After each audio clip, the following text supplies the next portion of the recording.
Hello guys, welcome to Portalam channel. Brick అనే Hollywood thriller movie అయితే నెట్ఫ్లిక్స్లో రిలీజ్ అయింది. ప్రస్తుతానికి ఆ సినిమా ట్రెండింగ్లో అయితే ఉందన్నమాట. ఇంకా ఆ సినిమా ఎలా ఉంది అన్న దాని గురించి మనం మాట్లాడుకునే ముందు మీరు మన ఛానల్ సబ్స్క్రైబ్ చేస్తే వెంటనే సబ్స్క్రైబ్ చేసుకుని నోటిఫికేషన్ బిల్ కూడా యాక్టివేట్ చేసుకోండి.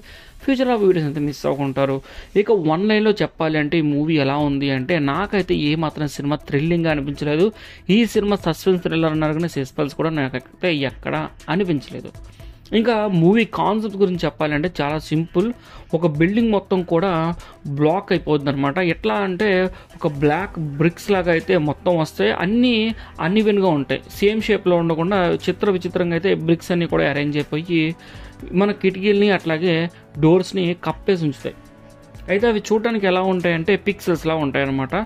సో ఆ డోర్స్ని ఎలా ఓపెన్ చేసుకుని బయటకు వచ్చారు హీరోయిన్ అన్నది సినిమాగా ఉంటుంది.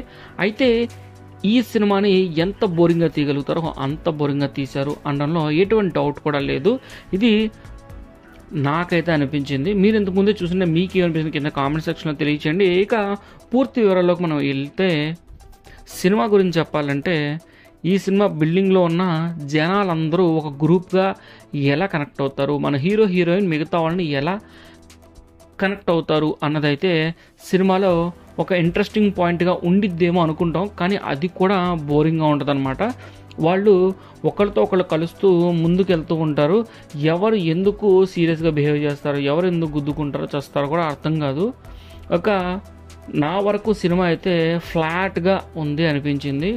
2 ఇంటర్వెల్స్ ఇచ్చి మరీ సినిమా చూడాల్సి వచ్చింది. అంత బోరింగ్గా అనిపించింది నాకు సినిమా. వన్స్ సినిమా ఇంట్రెస్టింగ్గా అనిపించి నాకు కనెక్ట్ అయితే కనుక సినిమా 3 అవర్స్ ఉన్నా లేవకుండా చూస్తాం. అలాంటిది ఈ సినిమాకి హార్డ్లీ ఈ సినిమా ఉంది 1.5 hour 2 hours ఉంటుందేమో అంతే మహా అయితే. దానికి కూడా నేను 2 ఇంటర్వెల్స్ అయితే ఇచ్చాను అనమాట.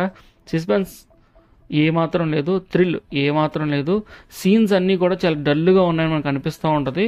మనకు తెలిసిపోద్ది వాళ్ళిద్దరి మధ్య కన్వర్సేషన్ కూడా చాలా డల్గా నడుస్తుంది అని. ఇంకా చెప్పాలి అంటే తెలుగు డబ్బింగ్ కూడా చాలా వర్స్ట్గా ఉందని చెప్పాలి. సినిమా మీద ఎటువంటి ఇంట్రెస్ట్ కలగకుండా అయితే తీశారు. యాక్చువల్గా సినిమా స్టోరీ లైన్ చదివేసి నేనైతే సినిమా ఓపెన్ చేశా, కానీ సినిమా చూసే కొద్దీ బోర్ పెరిగిపోతూ వచ్చిందనమాట. నాట్ ఈవెన్ చివరి 10 minutes కూడా నాకైతే ఇంట్రెస్టింగ్గా అనిపించలేదు. అసలు ఈ మూవీ ట్రెండింగ్లో ఎలా ఉందిరా బాబు అనిపించింది నాకు. ఇంకా దీని గురించి ఎక్కువగా అయితే నేను మాట్లాడలేను. ఆర్టిస్ట్ పర్ఫార్మెన్స్ దగ్గర నుంచి సీన్స్ అన్నీ కూడా చాలా చెత్తగా ఉన్నాయని చెప్పాలి.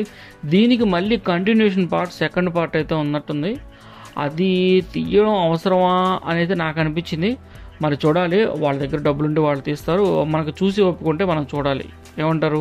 మొత్తానికి సినిమా అయితే సస్పెన్స్ కానీ థ్రిల్ కానీ ఏ విధంగా నన్ను అయితే సాటిస్ఫై చేయలేదు. సస్పెన్స్ థ్రిల్లర్స్ ఇష్టపడే వాళ్ళు ఈ సినిమాని చూస్తే వాళ్ళ కళ్ళెవరి నీళ్లు పెట్టిస్తాను, ఎటువంటి డౌట్ కూడా లేదనమాట. మొత్తానికి పోర్టలం ఛానల్ సబ్స్క్రైబ్ చేస్తే వెంటనే సబ్స్క్రైబ్ చేసుకోండి. అలాగే మీకు కూడా ఈ సినిమా చూసాక ఇదే అనిపిస్తే కింద ఖచ్చితంగా కామెంట్ చేయండి, అవును ఇది ఒక తలనొప్పి అని.